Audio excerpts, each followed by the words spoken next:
Good afternoon. I want to begin by thanking President Zelensky for his passionate message this morning. I listened to it in the private residence, and he was convincing and significant speech. He speaks for a people who have shown remarkable courage and strength in the face of brutal aggression. Courage and strength that's inspired not only Ukrainians, but the entire world. Putin is inflicting appalling devastation and horror on Ukraine, bombing apartment buildings, maternity wards, hospitals. I mean, it's god-awful. I was speaking about this with our commander behind me here, General Milley. I mean, it just is amazing. Yesterday, we saw reports that Russian forces were holding hundreds of doctors and patients hostage in the largest hospital in Mariupol. These are atrocities. They're an outrage to the world. And the world is united in our support for Ukraine and our determination to make Putin pay a very heavy price. America is leading this effort, together with our allies and partners, providing enormous levels of security and humanitarian assistance that we're adding to today, and we're going to continue to do more in the days and weeks ahead. We're crippling Putin's economy with punishing sanctions that's going to only grow more painful over time, with the entire NATO and EU behind us and many other countries. What's at stake here are the principles that the United States and the United Nations and across the world stand for. It's about freedom. It's about the right of people to determine their own future. It's about making sure Ukraine will never be a victory for Putin, no matter what advances he makes on the battlefield. The American people are answering President Zelensky's call for more help, more weapons for Ukraine to defend itself, more tools to fight Russian aggression. And that's what we're doing. In fact, we started our assistance to Ukraine before this war began, as they started to do exercises along the Ukrainian border, the Russians, starting in March of last year. We took the threat of Putin invading very seriously, and we acted on it. We sent Ukraine more security assistance last year, $650 million in weapons, including anti-air and anti-armor equipment, before the invasion, more than we had ever provided before.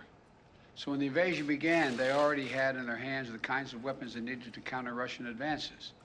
And once the war started, we immediately rushed $350 million in additional aid to further address their needs. Hundreds of anti-air systems, thousands of anti-tank weapons, transport helicopters, armed patrol boats, and other high-mobility vehicles, radar systems that help track incoming artillery and unmanned drones, secure communications equipment and tactical gear, satellite imagery and analysis capacity. And it's clearly helped Ukraine inflict dramatic losses on Russian forces.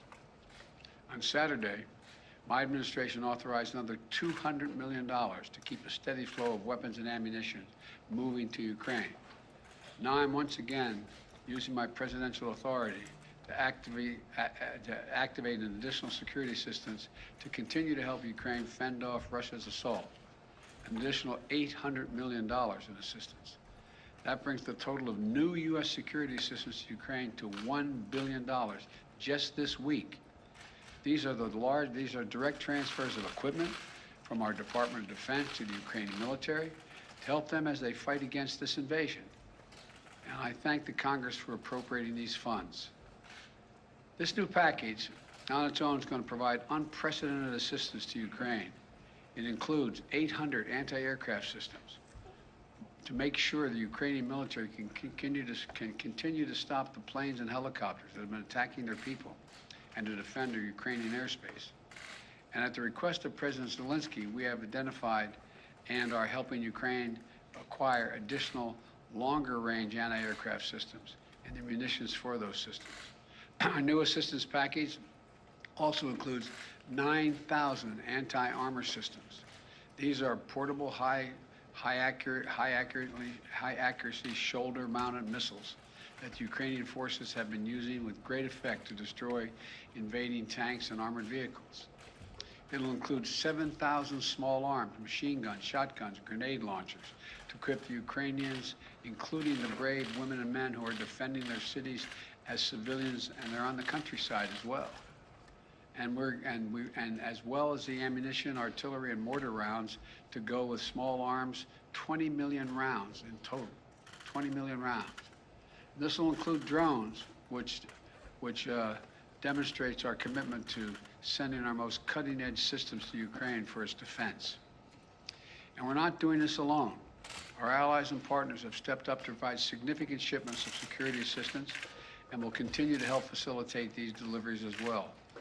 The United States and our allies and partners are fully committed to surging weapons of assistance to the Ukrainians. And more will be coming as we source additional stocks of equipment that we're ready to transfer. Now I want to be honest with you. This could be a long and difficult battle, but the American people will be steadfast in our support of the people of Ukraine in the face of Putin's immoral, unethical attacks on civilian populations. We are united in our abhorrence of Putin's depraved onslaught, and we're going to continue to have their backs as they fight for their freedom, their democracy, their very survival. We're going to give Ukraine the arms to fight and defend themselves through all the difficult days ahead. We're going to continue to mobilize humanitarian relief to support people within Ukraine and those who have been forced to flee Ukraine. In just the past few weeks, we provided $300 million of humanitarian assistance to the people in Ukraine and in neighboring countries. Tens of thousands of tons of food, water, medicine, and other basic supplies to support the people in need. Our experts on the ground in Poland and Moldova and other neighboring countries are there to make real-time assessments of the rapidly evolving crisis to get urgently needed humanitarian supplies to the people in need when they need it. And we will support Ukraine's economy with direct financial assistance as well. And together with our allies and partners, we will keep up the pressure on Putin's crumbling economy, isolating him on the global stage. That's our goal. Make Putin pay the price, weaken his position, while strengthening the hand of the Ukrainians on the battlefield and at the negotiating table. Together with our allies and partners, we're going to stay the course.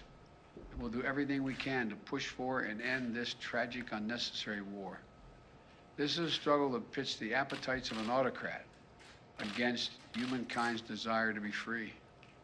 And let there be no doubt, no uncertainty, no question. America stands with the forces of freedom. We always have and we always will.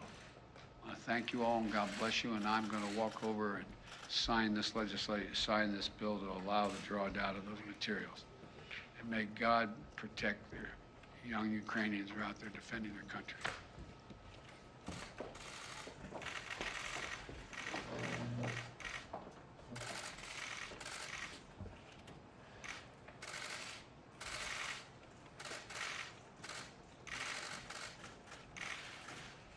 What I'm signing here is delegation authority under Section 506A1 of the Foreign Assistance Act of 1961, translated into plain English, a total of $800 million in defense efforts.